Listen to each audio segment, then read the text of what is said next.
Hi friends.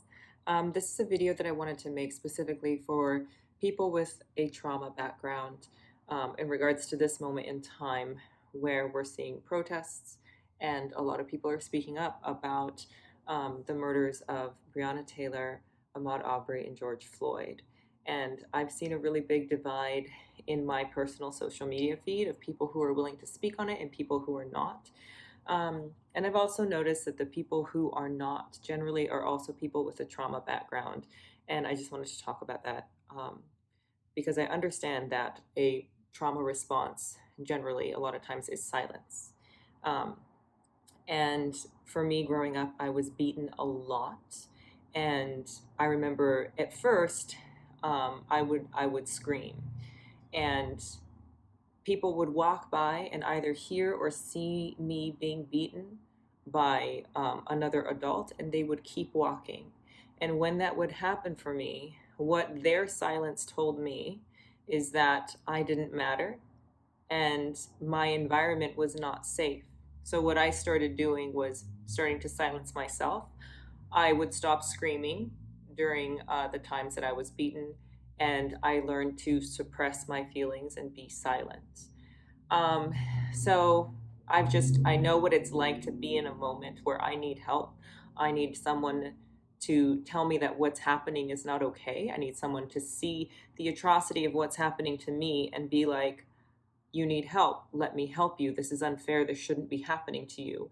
And the fact that people would see me in the situation that I was in and go by with silence let me know that I was wholly uncared for. And I grew up in an environment that felt incredibly unsafe and I felt incredibly undervalued. And what I see now is people staying silent when it comes to innocent people being murdered. And that for me is such an aggressive response. Silence is still a response.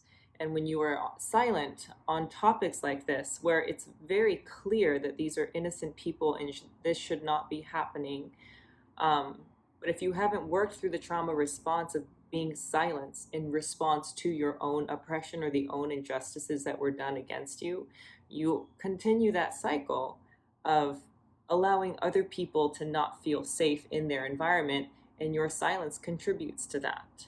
Um, and this is why I think working through your own trauma is so important, because if you are not at a place where you can use your own voice for yourself, you certainly cannot use it for others.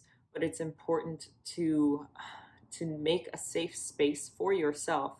And I've worked really hard to be able to make a safe space for myself and the people around me, because I care about the environment. I care about what my actions say to the people around me. And I'm using my voice to the best of my ability to address these topics because I know now, having worked through my trauma, I know that I'm safe. I know that the people around me will fight for me if they see any injustice being done towards me. And I would like to extend that out towards them too. So if you are in this moment and you have a trauma background and your response right now is silence, I would invite you to look at the environment that you're creating for yourself and for the people around you. How you react to this is personal. It's up to you, but it's important to know where your reactions are coming from, and that silence doesn't mean safety.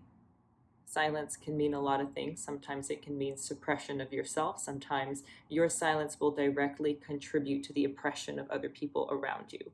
So I'm going to invite you to take a moment to just look at your actions, to understand where they're coming from, and also to invite you to make yourself safe. Look at your environment. Make sure that you're safe enough to use your voice, because it's really important that you do. Your voice is valuable. Your voice matters and your silence matters. So just wanted to hop on here and say that.